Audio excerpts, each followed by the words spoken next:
안녕하세요. 프라임 법학원에서 국제법을 담당하고 있는 이만복 변호사입니다.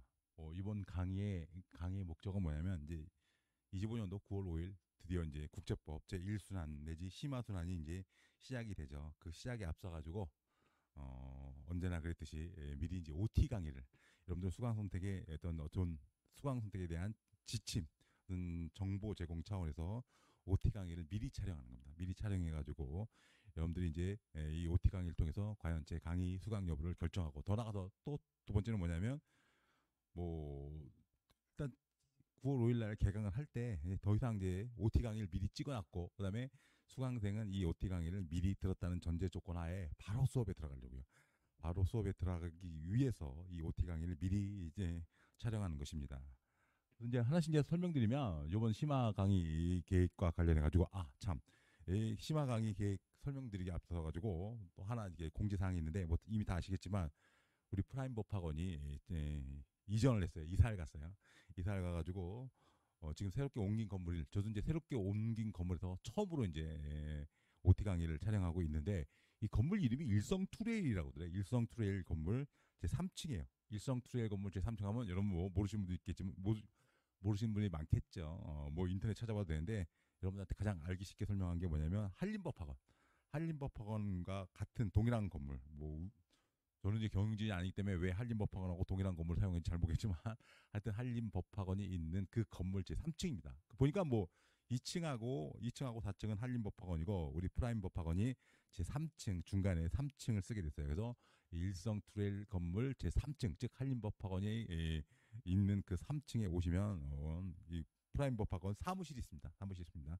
혹시나 수강 신청할 때 차가 없으시길 바라겠습니다. 공지해드렸고요. 그러니까 이제 처음에 와서 저도 이제 여기 한 서너 번 의도적으로 쪽으로 좀 출근을 해봤어요.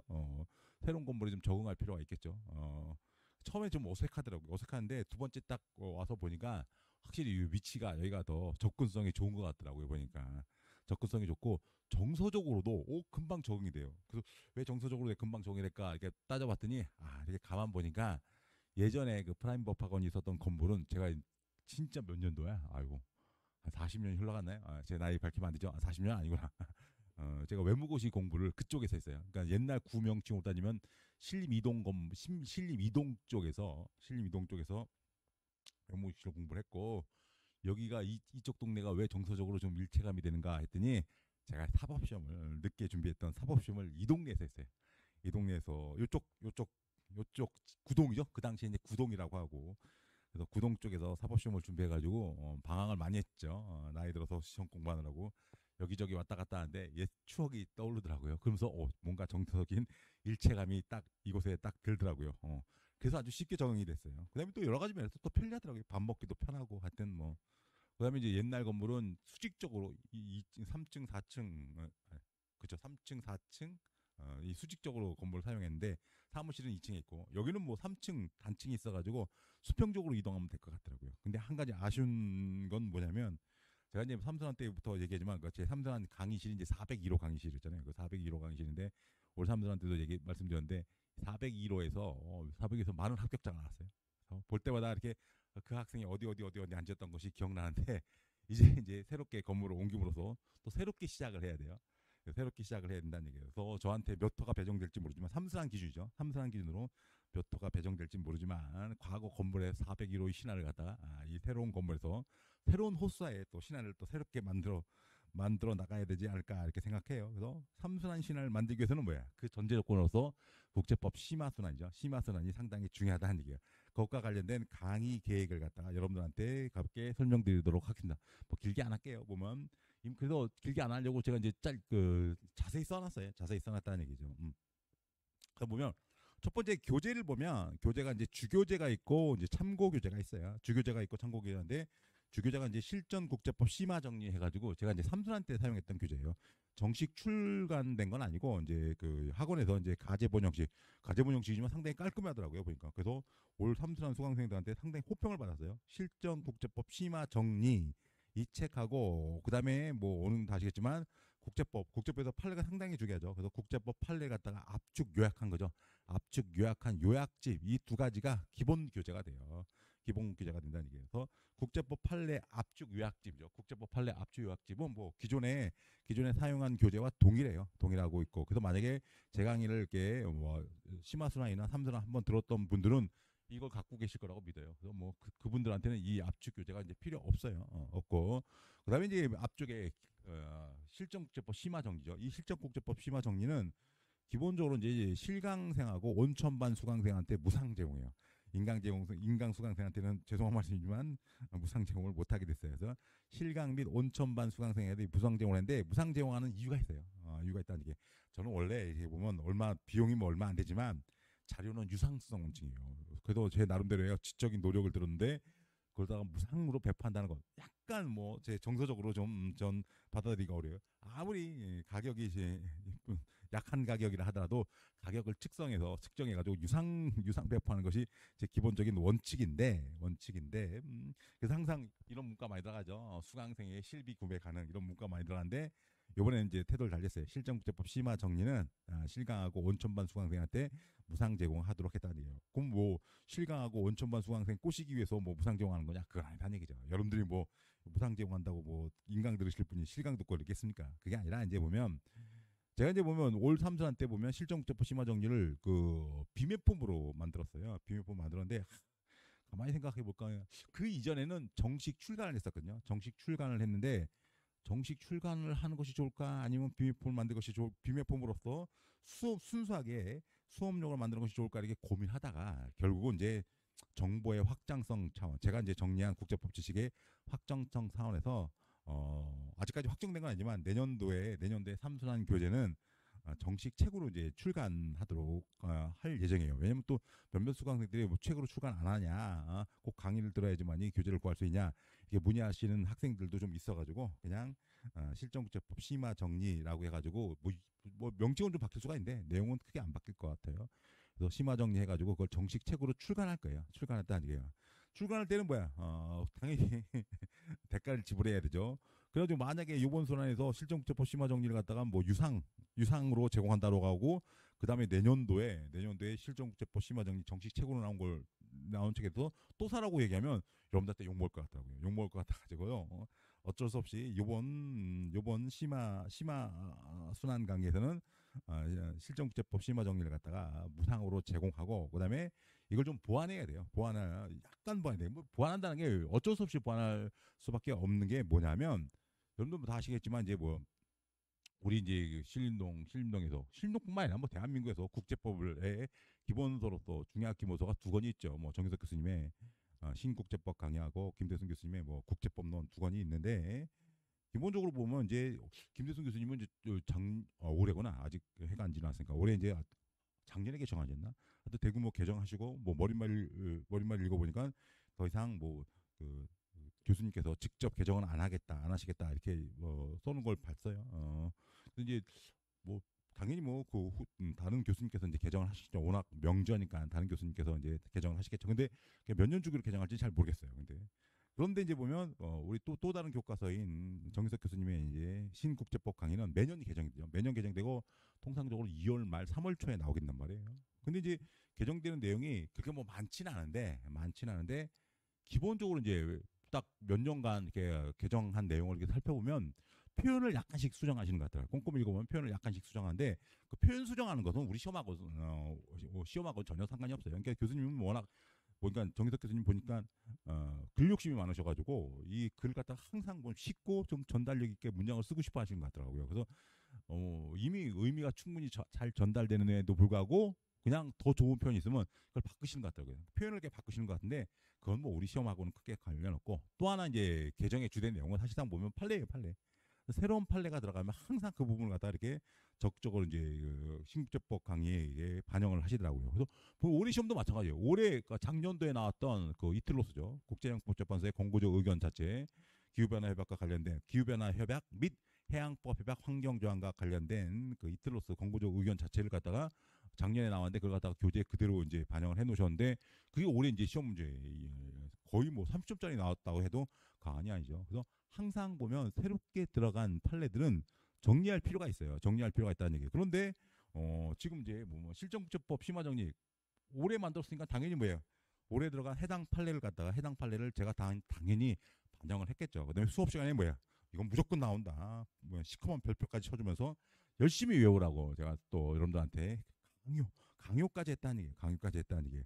그런 경우가 있단 말이에요. 그래서 하여튼 최신 판례에 대해서 정기석 교수님께서 개정을 하시면서 반영하게 되면 그 반영된 일자가 보통 그해 당해 해 2월 내지 3월이니까 어쩔 수 없이 이제 개정을 할 수밖에 없어요. 그렇다고 해가지고 이제 그 강사 주제에 뭐 책을 갖다 매년 교수님 쫓아가지고 개정하는 건 좀 거시기 하고 이제 무슨 원칙을 세웠냐면 어차피 개정량이 이렇게 생각보다 많지 않으니까 나도 이제 보면 이제 그 정식 유학 정리서를 하나 딱 출간해 놓고 그다음에 이제 정기석 교수님께서 정기석 교수님이나 이제 그 국제법론 김태순 교수님께서 개정하면 그 부분을 갖다 일종의 그 추록 형식으로 해가지고 전 뭐 한 2년에서 3년마다 한 번씩 이제 그러니까 정식 책을 기준해 가지고 이제 추록을 만들 생각이에요. 그래서 뭐 내년도에는 뭐 당연히 뭐 추록이 없겠죠. 이미 뭐야 신국제법강에서 개정된 내용을 내년도 3, 4월쯤에 다 반영해 가지고 새로운 교재로 이제 삼순환 교재로 쓸 거니까요. 근데 뭐 그러면 그 새롭게 봐서 새로운 책을 새롭게 봐야 되냐? 근데 형식은 뭐 새로운 책이지만 내용은 95%는 똑같죠. 뭐 정희석 교수님께서 항상 뭐 서문에 보면 뭐 페이지 수를 늘렸다, 줄였다. 그러니까 한 편은 늘렸고 한 편은 줄였다. 해가지고 페이지를 맞추려고 한다. 그래서 보통 이제 느린 페이지가 한 30페이지, 40페이지. 그다음에 이제 그 줄인 페이지도 보통 한 30페이지 정도 이렇게 줄이시잖아요. 그러니까 결국 여러분들이 그 정희석 교수님 새로운 책의 내용을 볼 것은 한 40페이지 정도인데 이 40페이지도 뭐야? 제가 정리를 해둔 거죠. 정리를 해가지고 제가 보통 이제 한 4분의 1 정도 이렇게 줄일 수가 있다고 하면 보통 이제 한 10페이지 정도, 10페이지에서 뭐 15페이지 정도가 이제 개정이 되는 거죠. 그래서 실질적으로 뭐냐면 요번에 이제 실정국제법 심화 정리를 갖다가 제대로 좀 공부를 하면 내년도 삼수한 때 새롭게 봐야 될 것은 뭐 많아봤자 뭐 20페이지 안 넘겠죠. 20페이지 정도 늘어나는 거죠. 그래서 뭐 내년도에 새로운 책이 출간된다 하더라도 크게 신경 쓰지 마시고 요번 근본 교재인 실정국제법 심화 정리 해당 교재를 갖고 충실히 학습하시면 될 것 같다는 얘기죠. 또 시간 없으면 또 괜히 그냥 언제 개정하냐 하면서 우리 심화순한테 썼던 실정국제법 심화 정리 그걸 기본 교재라고 또 추록을 나눠줄 수도 있어요. 추록 나눠줘봤자 뭐 아까 말씀드린 한 20페이지 정도 되니까. 그렇게 해서 이제 주교재가 첫 번째 주교재가 그거고 두 번째가 이제 국제법 판례 압축 요약집인데 이건 이제 기존 사용한 교재와 동일하다고 했는데 이건 이제 뭐냐면 이제 이것도 이제 추록을 좀 제공하려고 그래요. 여기는 추록 제공한다는 얘기를 제가 빼먹었는데 근데 그건 뭐 수업 시간에 추록을 제공할 것이 아니고 추록이라기보다는 이제 이 국제법 판례 압축 요약집을 약간 좀 개정할 필요가 있을 것 같아요. 개정할 필요. 이 판례 요약집이라는 게 우리 예비선 때도 보신 분은 알겠지만 이게 도형화시켰거든요. 그래서 이제 보면 국제법 판례는 언제 좀 제가 확대 개편하냐면 정윤석 교수님께서 그 신국제법 판례 120선 이걸 개정을 하시면 과거에는 이제 100선이었어요. 과거엔 100선이었다가 이제 판례 개수를 확대시켜가지고 120선 이러거든요. 120선 했는데 책이 나오면 그걸 바탕으로 해가지고 제가 이제 이 판례 압축 요약집을 개정을 하려고 했어요. 개정하려고 했는데 보니까 뭐 저기 신국제법 판례 120선 그게 개정이 아직 안 됐더라고요. 근데 안 될 것 모르겠어요. 언제 될지 모르지만 뭐 개정이 되면 상당히 좋죠. 왜 좋냐면 제가 어떤 판례를 추가할 것인가에 대해서 고민할 필요 없죠. 대가이신 정희석 교수님께서 이게 추가를 해주시면 그거 갖고 제가 이제 이것저것 좀 압축하거나 정리해가지고 여러분들한테 보기 편하게끔 하는 것이죠. 그래서 올해 이제 보면 기존에 사용된 교재 국제법 판례 압축 요약집을 그대로 이제 사용을 할 거예요. 사용을 하면서 그다음에 이제 보면 정희석 교수님이나 김태순 교수님 측에서 새롭게 추가된 판례들이 있어요. 판례들인데 그건 이제 판례가 다 이제 추록 형식으로 여러분들한테 나눠져가지고 수업 시간에 사용을 하게 될 거예요. 사용을 하게 된다는 얘기죠. 근데 이제 보면 이제 이게 이제 수강생한테 실비 구매 이건 아직까지 뭐 확정된 건 아닌데 일단 수강생한테 실비 구매하도록 하고 그다음에 또 어떤 하냐면 요 국제법 판례 압축 요약집도 제가 이제 요번 심화선한테는 추록을 좀 나눠준다고 했잖아요. 추록을 나눠준다고 했는데 제가 이것도 보면 이제 좀 더 압축적이고 좀 더 알차게 좀 개정을 하려고 해요. 개정이라기보다는 다시 뭐 약간 구조조정이죠. 근데 이제 그걸 수업을 진행하면서 완전 개정을 하는 것이 아니라 이제 수업이 딱 끝나고 나면 또 심화순환 수업을 통해서 또 느끼는 바가 있거든. 느끼는 바가 있어가지고 여러분들한테 어떻게 하면 뭐야 판례 갖다가 효율적으로 전달할 것인가 느끼는 바를 반영을 해가지고 제가 보면 1년 중에서 강사 생활하면서 1년 중에서 제일 한가한 것이 한가한 때가 언제냐면 겨울에 겨울. 뭐 다 아시겠지만 뭐 일정 보면 아시겠지만 11월 초에 이 강의가 끝나면 그 다음 강의는 삼순환 강의예요.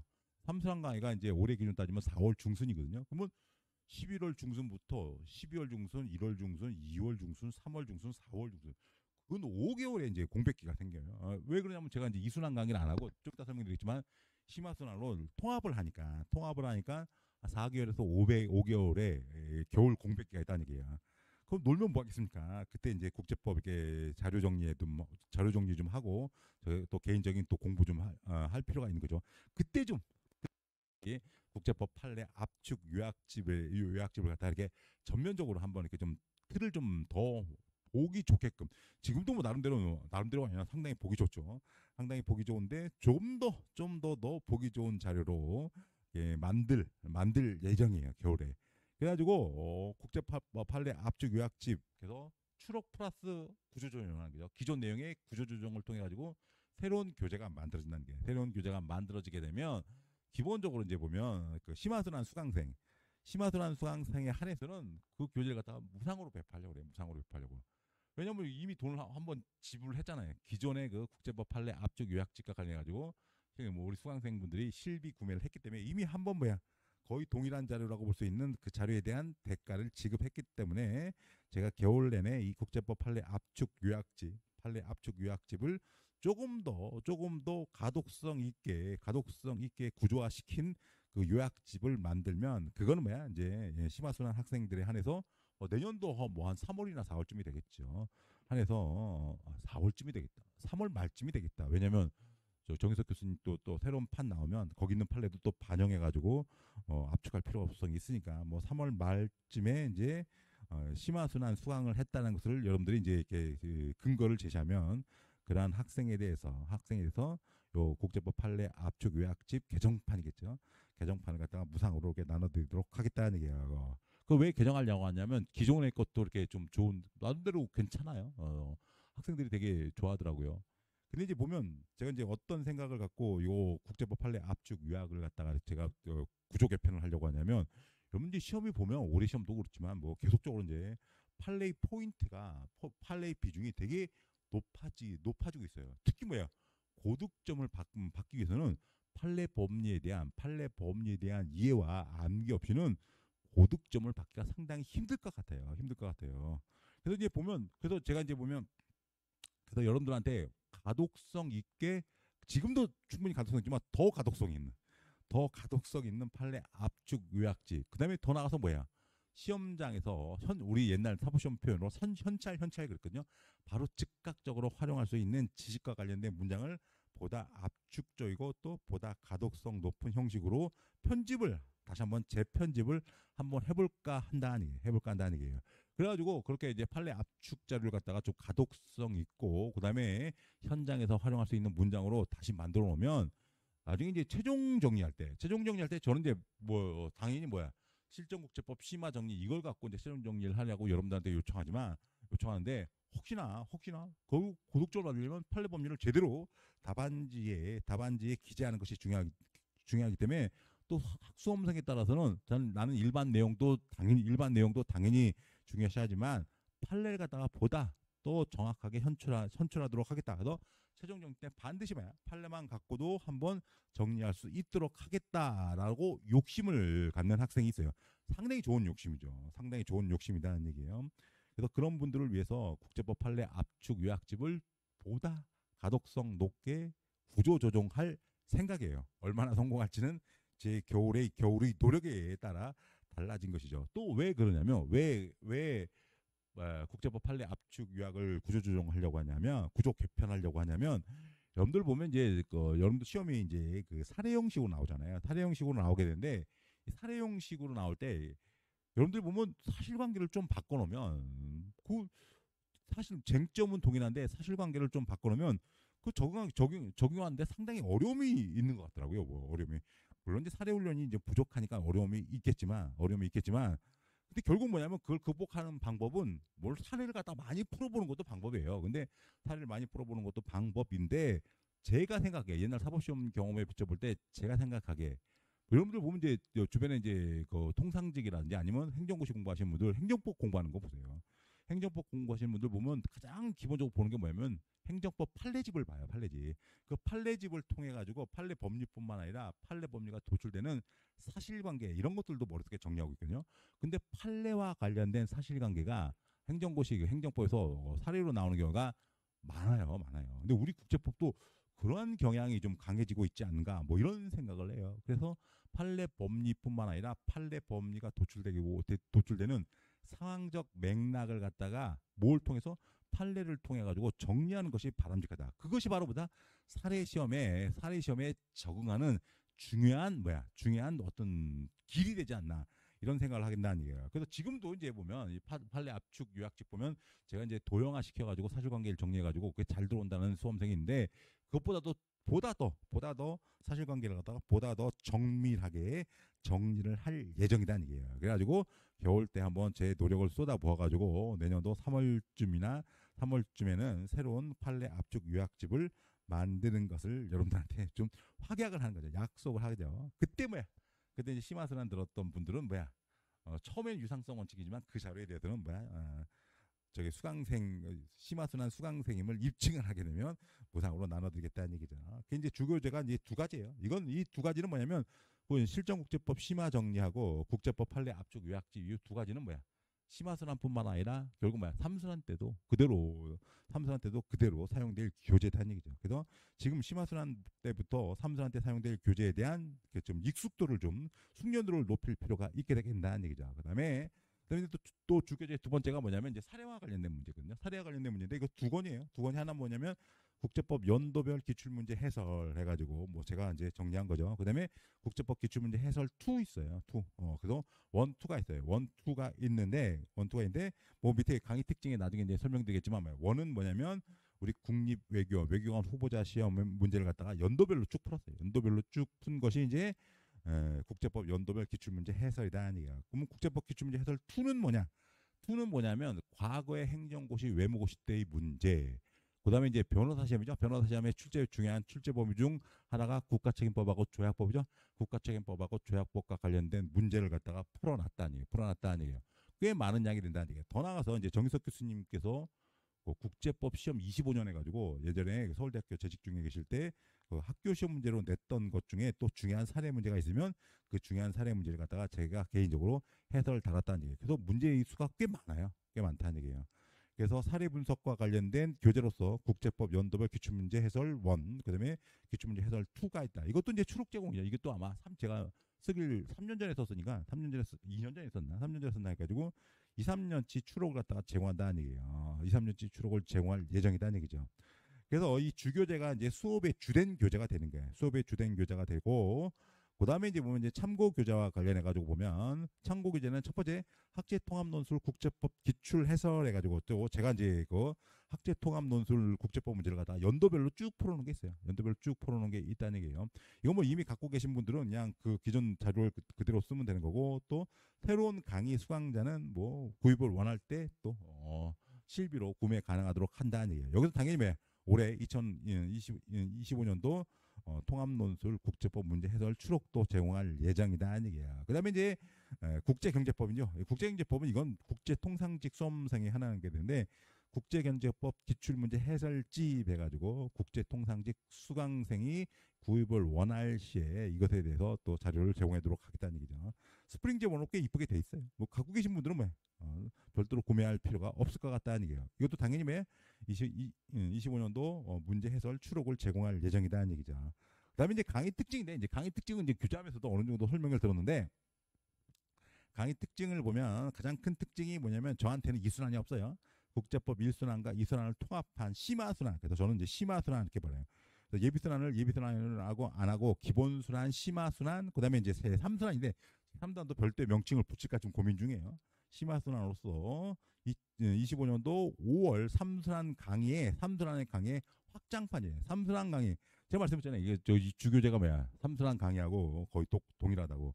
삼순환 다만 뭐야? 횟수가 늘어나는 거죠. 삼순환 강의는 28회였는데 요번 심화순환 강의는 42회로 확대된다는 얘기예요. 42회로 확대된다.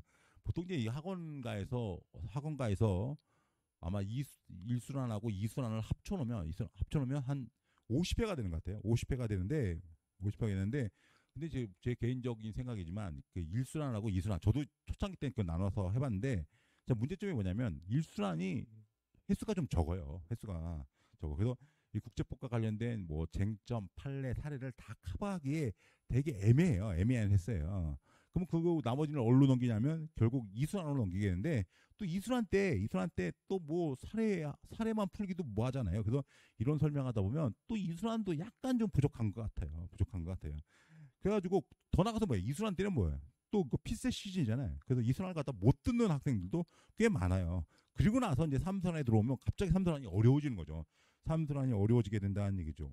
그러면 삼순환 또 못 쫓아오게 되는 학생들도 꽤 많아요. 그래서 저는 이런 문제점을 발견하고 그냥 애초에 깔끔하게 통합을 하자.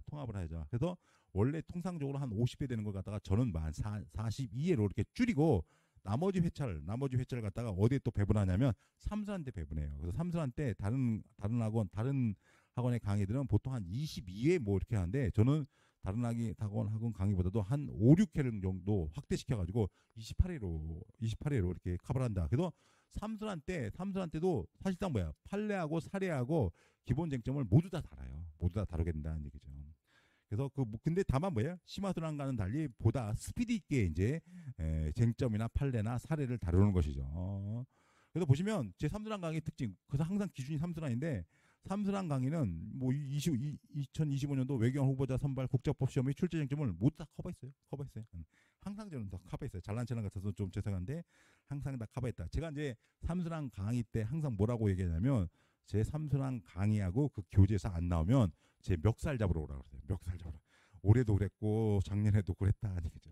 왜 멱살 잡으라고 하냐면 저는 웬만한 그러니까 결국 뭐냐면 우리 시험 출제의 기준은 결국 뭐 정석 교수님이나 김대성 교수님이 쓰신 그 신국제법 강의나 국제법론이 출제의 기준이 되는 거예요. 거기 있는 쟁점을 갖다가 다 나름대로 압축해서 정리해서 단과나 규제를 만들었기 때문에 모르겠어요. 뭐 벗어날 이유가 별로 없을 것 같아요. 아마 작년도 시험이 좀 디테일한 것이 좀 나왔다고 하지만 작년도 시험 디테일한 것도 다 커버를 했고 그다음에 올해 시험 문제가 작년도만큼은 디테일하게 나오지 않았지만 그래도 또 디테일한 쟁점들이 몇 개 있었어요. 뭐 대표적으로 따지면 뭐 간출지와 관련된 문제들 이런 것들은 뭐야? 여러분들 보면 이제 삼순한테 잘 안 보시는 분들인데 저는 열심히 이걸 설명드리고 제 교재도 나름대로 충실하게 정리가 잘 돼 있다는 얘기죠. 그래서 그 삼순환 강의를 기준해 가지고 기본적으로 지금까지 모든 시험에 출제 점을 다 커버했던 삼순환을 기준으로 해가지고 그거 다 보다 알기 쉽고 보다 심도 있게 설명하는 강의가 바로 심화순환 강의다는 얘기죠. 그래서 나머지 당연히 나오는 거예요. 보면 나번 다 이미 설명되죠. 국제법의 주요 쟁점, 판례 및 사례 그리고 통합 논술까지 포괄하는 강의다는 얘기죠. 왜? 교재가 그렇게 구성이 되어 있어요. 보시면 실정국제법 심화 정리를 통해서 국제법의 주요 쟁점을 체계적으로 학습하게 된다. 설명됐죠? 해당 교재는 국제법 강의와 국제법론을 단권화한 내용이다. 단권화한 얘기죠. 그 다음에 이제 두 번째 포인트 보면 국제법 판례 압축 요약집이죠. 아까 설명드렸죠? 판례 압축 요약집을 통해 가지고 국제법의 주요 판례를 구조적으로 이해하고 암기하도록 했다는 얘기죠. 다 설명드렸어요? 판례의 사실관계를 도형화시키다. 뭐 수업을 한번 들어보신 분은 다 아시죠? 예비순환 때도 전부 다는 못했지만 나름대로 몇 개의 주요 판례들에 대해서 사실관계를 도형화시켰고 그것에 기초해가지고 필요한 판례법률을 갖다가 기술하는 방식을 여러분들한테 강의를 한 바가 있게 된다는 얘기죠. 그래서 밑에 보시면 이제 신국제법 강의하고 국제법론에서 다루는 주요 판례를 일체 정리했다는 얘기죠. 그런데 이거 약간의 과장이 있는 게 신국제법 강의에 나온 판례들은 다 달라요. 근데 국제법은 엄청나게 판례량이 많아요. 많아가지고 세세한 것까지는 다 다루지 못했지만 그래도 제 개인적 생각으로는 시험과 관련돼 있는 심도 깊은 판례들은 국제법론에 나온 것이면 다 웬만한 것들은 다 다뤘다라고 이렇게 판단을 하게 된다는 얘기죠. 그래서 그 신국제법 강의에 나오는 주요 판례를 일체 정리한 건 맞는데 국제법론에서 다루는 주요 판례를 일체 정리했다. 이건 약간의 과장이 들어가 있다. 그럼에도 불구하고 국제법론에 나오는 주요 판례들을 갖다가 다 정리한 것은 맞다는 얘기죠. 맞다. 그다음에 이제 뭐 세 번째 포인트가 보면 이제 사례 분석 능력이죠. 국제법 연도별 기출 문제하고 국제법 기출 문제 해설 툴을 통해 가지고 사례 분석 능력을 배양하게 되게 된다는 얘기. 아까 설명드렸죠. 외교관 후보자 기출 시험뿐만 아니라 과거 행정고시 기출 및 변호사 시험 기출 문제도 전부 다 포괄하고 있게 된다는 얘기예요. 그다음에 요번에 이제 보면 도형화된 사례 분석 자료를 배포할 예정이에요. 이것도 보면 아직까지 이제 완성된 건 아닌데 제가 삼순환 때 진도를 갖다가 좀 스피드 있게 뽑기 위해서 사례를 설명할 때 사례를 갖다가 이게 구조화시킨 도형화된 자료를 나눠줬거든요. 아마 사례집에서 한 3분의 2 정도, 3분의 2 정도는 아마 도형화된 사례 분석 자료가 있을 거예요. 만들어졌을 거예요. 나머지 3분의 1 정도죠. 나머지 3분의 1 정도를 갖다가 요번 심화순환을 진행하면서 나머지 3분의 1을 완성해가지고 결국 기출문제 1, 기출문제 2와 관련된 도형화된 사례 분석 자료를 갖다가 완성할 필요성이 있다는 얘기죠. 제가 왜 이것까지 왜 이런 것까지 고민했냐면 여러분들 보면 이제 사례 문제에 대한 공포심이 있어가지고 사례 문제집으로 막 심도 막 공부하려고 하는데 그렇게 하면 그 별로 효율적이지 못해요. 효율적이지 못하는 얘기. 왜 문제 읽고 그다음에 문제 읽고 그걸 구조적으로 분석을 할 줄 알면 거기서 사례와 관련된 기본적인 요소들은 다 뽑아낸 거예요. 뽑아낸 거다는 얘기예요. 사례와 관련해서 쟁점 노출훈련이 제일 중요한 거다는 얘기예요. 근데 쟁점 도출할 때 정확하게 쟁점 도출을 위해서는 그 사례가 품고 있는 그 논리의 구조적 맥락을 갖다가 머릿속에 딱 장악을 해야 되는데 그 논리의 구조적 맥락을 장악하는 방법이 여러분들 왜 도형화시킬 줄 알아야 돼요. 도형화시킬 줄 알아야 된다는 얘기예요. 그래서 제가 이제 기출문제 1, 기출문제 2를 대상으로 해가지고 도형화된 사례 분석 자료를 갖다가 배포하겠다는 얘기예요. 그러면 그 도형화된 자료를 통해 가지고 사례 문제가 이렇게 구조화되는구나 라고 이렇게 훈련하시고 새로운 사례 문제가 만약에 출제가 되게 되면 여러분들이 독자적으로 현장에서 어떤 도형화된 사례 분석 틀을 갖다가 만들어내야 된다는 얘기예요. 그 만들어낸 거. 사례 분석 틀을 바탕으로 해가지고 뭐가 도출되는 거예요? 목차가 도출되게 되겠다는 얘기죠. 그래서 요번 이제 기출문제 1, 기출문제 2를 대상으로 해가지고 제 나름대로 만든 도형화된 사례 분석자를 여러분들한테 배포를 하겠다는 얘기죠. 그 다음 건 이제 보면 학제통합논술이죠. 학제통합논술 국제법 기출 해설을 통해 가지고 통합논술 답안 작성 능력을 배양하겠다는 얘기. 근데 이건 외교직 수험생용이죠. 외교직 수험생용인데 여러분들 보면 다행히 들어온 게 뭐냐면 작년도에 제가 아마 이게 작년도에 별도의 강의를 통해 가지고 학제통합논술 국제법 기출 해설 강의를 갖다 찍어놨어요. 물론 이제 올해 기출 문제는 제가 해설을 못했지만 그건 뭐 수업 시간에 적당한 범위 내에서 여러분들한테 설명드리면 좋을 것 같다는 얘기죠. 근데 여러분들 보면 이거는 이제 인강을 제공할 거예요. 인강을 제공하는데 만약에 이제 학제통합논술 국제법 기출 해설을 한 번쯤 들어보신 분들은 뭐 크게 들을 필요가 없을 것 같아요. 왜냐하면 첫째 보면 이 통합논술 강의 때는 기본적으로 쟁점에 대한 설명을 하는 것이 아니에요. 쟁점을 충분히 숙지하고 있다고 있다는 전제하에 그 숙지된 지식을 갖다가 통합논술 형식으로 어떻게 활용할 수 있는가. 즉 통합논술과 관련된 답안지 작성 방법이에요. 답안지 작성 방법을 여러분들한테 설명을 한다는 얘기예요. 아마 이게 작년도에 4회인가 5회로 촬영한 것 같는데 여러분들이 한번 들어보시면 나중에 이제 들어보시면 알겠지만 제가 여러분들한테 전달하고자 하는 내용은 되게 간단해요. 그 내용이 뭔지는 여러분들 통합논술 강의 인강을 통해 가지고 습득을 하시면 된다는 얘기. 근데 제가 이제 부탁드리고 싶은 건 뭐냐면 이 학제 통합논술 국제법 기출 해설 이걸 갖다가 좀 미리 듣지 마시고 국제법에 대한 주요 쟁점을 충분히 숙지한 이후에 통합논술과 관련된 시험에 어떻게 숙지된 지식이 활용되는지 그 차원에서 이 강의를 듣는 것이 좋을 것 같다는 얘기예요. 제가 이제 통상적으로 얘기할 때 보면 여러분들 수업 시간에 제가 자주 얘기하는 게 제발 인강 들으신 분들 배속으로 듣지 마라. 배속으로 들으면 체화 속도가 아무리 봐도 체화 속도가 약해진다. 결국 국제법은 여러분들의 체화시키는 것이 중요한데 배속으로 들으면 체화하는 것이 상당히 힘들어지게 된다는 얘기예요. 그래서 제가 이제 배속으로 듣는 걸 갖다가 웬만하면 좀 자제하도록 여러분들한테 요청을 하는데 학제 통합 논술은 안 그래. 학제 통합 논술은 그냥 배속으로 한 적당한 수준, 한 1.5배속, 1.5배속 정도 되겠죠. 1.5배속 정도로 배속으로 들어도 충분히 돼요. 왜냐하면 이건 뭐 국제법 실체 지식에 대한 습득, 체화가 문제가 되는 것이 아니라 긴 제시문이 긴 통합 논술의 기존의 국제법 지식을 어떻게 적용할 것인가에 관련된 문제이기 때문에 이건 스피드 있게 들어도 좋다. 다만 뭐야? 다만 42회 동안 국제법 실체 지식을 할 때는 이 학제 통합 논술 국제법 기출 해설 이걸 듣지 마시고 42회가 다 끝나고 난 다음에 통합 논술도 한번 해봐야지 하면서 통합 논술과 관련된 문제를 읽어봐야 돼요. 문제가 어마어마하게 길단 말이에요. 어마어마하게 길기 때문에 일단 뭐야? 통합 논술에 접근을 위해서는 통합 논술 문제를 읽을 수 있어야 돼요. 통합 논술 문제를 읽을 이건 국제법뿐만 아니라 국제정치학, 경제학도 마찬가지라는 얘기예요. 그래서 어느 시점에선가 여러분들이 통합 논술을 공부를 해야 되는데 그때 통합 논술 이건 경제학도 마찬가지고 국제법도 마찬가지고 국제정치학도 마찬가지고 통합 논술의 시작은 뭐냐면 문제를 갖다가 읽을 줄 알아야 된다는 얘기예요.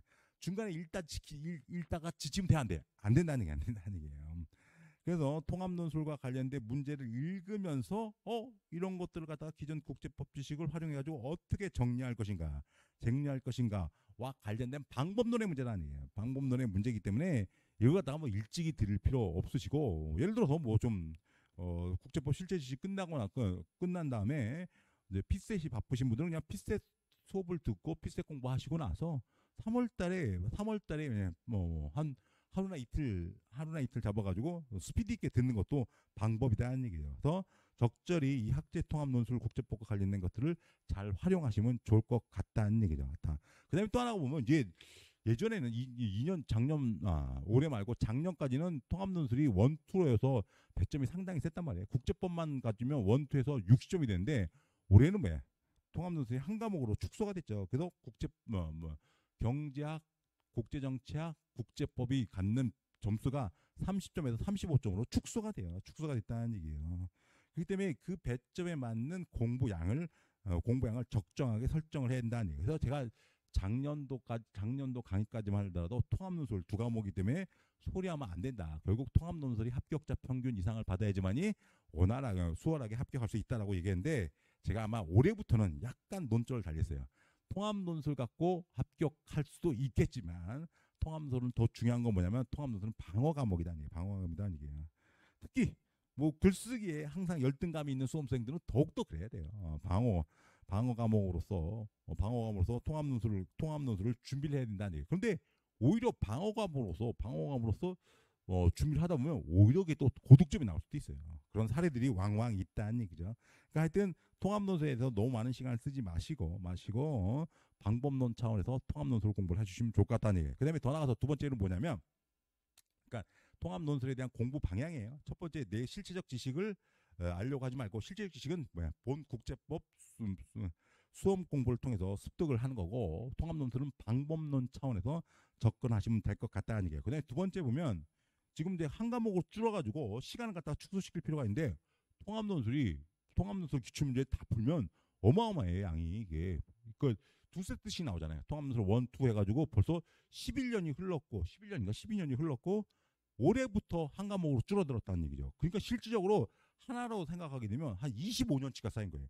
25년치 문제가 만만치가 않아요. 만만치가 않기 때문에 그래서 혹시나 이제 공부를 한다 하더라도 통합논술 공부를 한다 하더라도 만약에 비중을 둔다고 하면 비중을 둔다라고 하게 되면 과거 2013년도 시작됐을 때부터 한 5년간 6년간 이쪽보다도 2001년이겠죠. 뭐 최근 5년간 이렇게 정리하면 될 것 같다. 최근 5년간 기출 문제를 중심으로 해가지고 방법론을 습득하는 것이 더욱더 합리적이고 효율적이다는 얘기야. 제가 왜 이런 의미 이렇게 설명드리냐면 이건 너무 길어질 수 있으니까 본 수업 시간에 설명을 드리도록 하겠습니다. 하는 얘기죠. 그렇게 해서 학제통합 논술을 정리를 하시면 좋을 것 같고 그다음에 이제 국제경제법이죠. 이게 이제 완전히 계륵이 됐죠. 뭐 보니까 트럼프 행정부에서 이제 WTO 체제의 붕괴를 언급하고 있어요.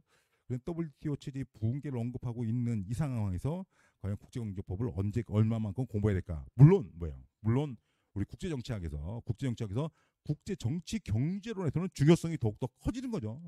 근데 우리 국제법에서는 어떻게 될까? 애매하죠.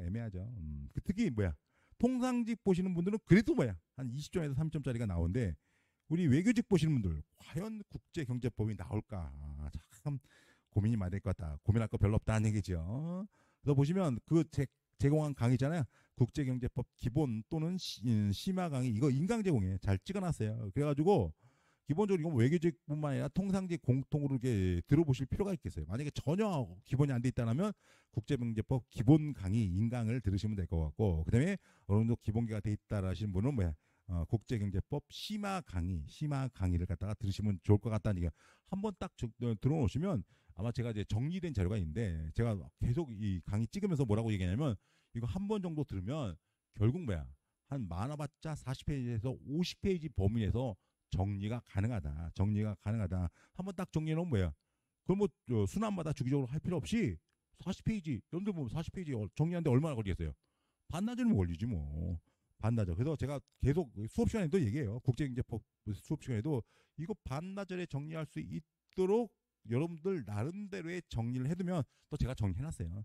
정리해두면 국제경제법에 대한 부담은 줄어든다. 거의 없어진다고 볼 수 있다는 얘기예요. 그래서 혹시나 예비선한 때 들었던 분들은 그냥 예비선한 강의로 그냥 유지해도 큰 지장은 없고 만약에 안 들었던 분들이냐 아니면 과거에 국제경제법 강의를 들은 지가 오래되신 분들은 심화 강의를 통해서 이번 기회에 정리하면 좋을 것 같다는 얘기죠. 그 다음에 보면 또 하나가 뭐냐면 통상직 수험생용이죠. 통상직 수험생용으로서 국제경제법 연도별 기출문제 해설 강의 이걸 인강 제공해 줄게요. 그래서 이게 올해 찍어놨구나. 아직 해가 안 지났으니까. 올해 통상직 수험생을 대상으로 해가지고 국제경제법 연도별 기출문제를 해설해놨어요. 이 기출문제가 상당히 난이도가 있어요. 통상직 요즘에는 좀 쉬워졌어요. 2000년도 들어서서 통상법 문제가 상당히 난이도가 좀 쉬워졌는데 과거에는 상당히 어려운 쟁점들도 많았다는 얘기예요. 제가 그걸 풀어놨어요. 아마 심지어 2007년도 문제도 푼 것 같은데 그래서 상당 부분 국제경제법에서 다루는 주요한 쟁점이 전부 다 뭐야 기출문제에 반영이 돼 있다는 얘기예요. 그래서 이거는 국립외교원 분들은 꿈도 꾸지 마세요. 꿈도 꾸지 마시고 제공도 안 할 거예요. 이건 외교직 보시는 분들은 뭐야 국립외교원 준비하시는 분들 국제경제법 연도별 기출문제 해설 강의 듣고 싶은 분들은 돈 내고 들으세요. 듣지 말라는 얘기예요. 통상직 수험생들한테는 뭐야 뭐 당연히 무상으로 인강을 제공하도록 하겠다는 얘기. 그러니까 뭐야 외교직 수험생한테는 학제 통합 논술 기출 문제 해설이 나가는 거고 무상으로 제공되는 거고 통상직 수험생분들한테는 국제경제법 연도별 기출 문제 해설 강의가 인강으로 제공되게 된다는 얘기죠. 그래서 요거 이제 내용과 관련된 거고 그다음에 훈련과 관련된 것이 이제 모의고사 문제인데 모의고사는 이제 좀 주 5회 모의고사를 실시할 예정이에요. 매일 보겠다는 얘기죠. 배점이 20점에서 50점이에요. 50점짜리는 꽤 많지는 않을 것 같은데 매일 보는데 이건 문제는 뭐냐면 제가 이제 요번에 어디야 삼순환 강의할 때 판례와 관련된 문제를 많이 만들어냈어요. 삼순환 때 거의 매일 시험 보잖아요. 매일 시험 보고 플러스 또 뭐 50점짜리 100점짜리도 본 것 같아요. 그걸 중심으로 해가지고 심화순환 때 매일 그걸 시험 보도록 하려고 해요. 매일 시험 보도록 하려고 한다는 얘기죠. 욕심이죠. 저의 욕심인데 사실 저 개인적 생각으로는 심화순환 단계에서 이렇게 매일 모의고사를 볼 필요가 있을까라는 생각이 들지만 또 여러분들 보면 또 욕심이 많잖아요. 그래서 여러분들의 욕심,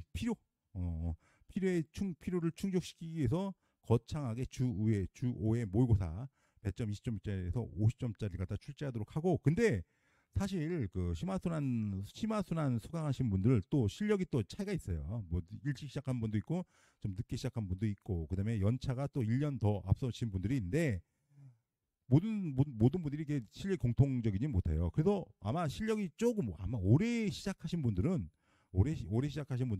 모의고사 쓰는 것이 불가능해요. 솔직히 아마 불가능할 수도 있어요. 그러면 불가능하다. 그러면 다른 사람들은 뭔가 열심히 쓰고 있는데 라이벌들은 열심히 쓰고 있는데 본인만 못 쓰면 막 그냥 힘들어한단 말이에요. 근데 저 개인적 생각으로는 예비순환 단계에서 가장 훌륭한 게 뭐냐면 두 번째 거 작년도에도 이걸 했는데 기출문제 1과 기출문제 2죠. 1권과 2권을 대상으로 해가지고 목차 구성 연습문제도 출제할 거예요. 출제할 거다. 그래서 여러분들한테 두 가지가 나가는 거예요. 그래서 매 신반 답안 작성이 요구되는 모의고사 플러스 그다음에 목차 구성 연습 문제도 출제를 할 거예요. 근데 여러분들 실력에 맞게끔 하세요. 둘 다 쓰는 건 뭐 시간이 없어서 안 되고 나는 한번 모의고사 문제를 써보겠다라고 하신 분들은 뭐야 배점 20점에서 50점짜리 모의고사를 쓰시고 나는 아직까지는 거기에 이르지 못하고 있다. 그러니까 쟁점이라도 제대로 한번 도출해 보겠다라고 해가지고 나왔다는 생각을 하신 분들 결국 시험 모에 가장 중요한 건 누가 뭐래도 목차거든요. 목차이기 때문에 기출문제 1과 2, 2권을 대상으로 해가지고 목차 구성 문제를 내면 그 목차 구성 문제를 갖다 열심히 목차를 잡아서 이 문제도 한번 읽어보고 목차도 한번 잡아보는 것이 좋다는 얘기예요. 작년도 심화순환 때 이 목차 구성 문제를 냈더니 학생들이 호응이 상당히 좋더라고요. 또 많이 내더라고요. 저는 사실 솔직히 얘기하면 심화순환 단계에서는 기출문제 1과 2권을 대상으로 한 목차 구성 문제 이걸로 충분하다고 보는데 워낙 또 우리 또 열심히 하시는 수험생들이 욕심이 많죠. 그래서 그 열심히 하시는 수험생들의 욕심을 충족시키기 위해서 어쩔 수 없이 모의고사를 실시하겠다. 매일 모의고사를 실시하게 되겠다는 얘기야. 그 다음에 이제 보면 종강 후에 이제 개인별 답안 작성 방법 상담. 그래서 좀 혹시나 이제 종강 후 끝나죠. 뭐 이제 겨울에 저는 한가하죠. 그래서 여러분들이 와가지고 이제 뭐 기본적인 축은 뭐냐면 답안지를 어떻게 작성할 것인가. 심화순환 때 여러분 답안지 작성 잘 안 돼요. 느끼는 고통이 있을 거란 말이에요. 그 고통을 저한테 호소를 하면 제가 나름대로 해결책을 갖다가 제시하도록 하겠다는 얘기예요. 그다음에 답안지 쓰는 것과 관련된 기본적인 그 사람의 특성에 맞는 개별적인 또 조언도 여러분들한테 드리겠다는 얘기죠. 이것이 국제법 심화 강의와 관련된 주요 강의 계획이라는 얘기죠. 그래도 요 보면 거창하죠. 거창한데 뭐 작년에도 이 정도의 내용을 다 했던 걸로 기억을 한다는 얘기예요. 올해는 작년도보다도 좀 더 체계적이고 구조화된 내용으로 강의를 진행할 생각이다는 얘기죠. 하여튼 저랑 인연이 되시면 심화선한테 한번 만나서 국제법에 대한 심도 있는 공부를 하도록 하는 것이 좋을 것 같습니다. 예. 긴 OT 강의 듣느라고 수고 많으셨습니다. 네, 일수한 강의 때 뵙겠습니다.